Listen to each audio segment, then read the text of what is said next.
Серафим Александрович Попов. Стихотворение «Мать».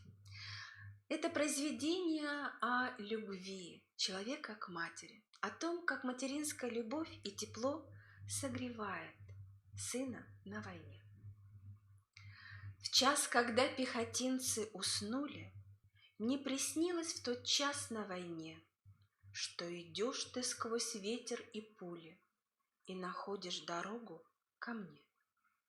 В неуютное наше жилище будто входишь, блиндаж темноват, ты руками лицо мое ищешь среди спящих вповалку солдат. Материнской любовью ведома отыскала меня среди огня, обняла меня мама, как дома, будто в детство вернула меня. Видел я тебя сильной, не старой, как тогда, когда сам я был мал. Хоть, конечно, холодные нары в темноте я в ту ночь обнимал.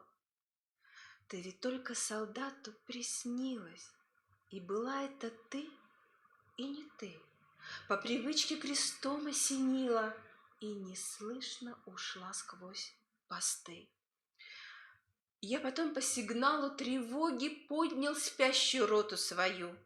Потеряв наступление немногих, победили мы в этом бою. Я не верю ни снам, ни приметам, истолковывать их не могу, но о сне замечательном этом память я до сих пор берегу. В этот сон я поверил, не скрою, уцелев на железном ветру.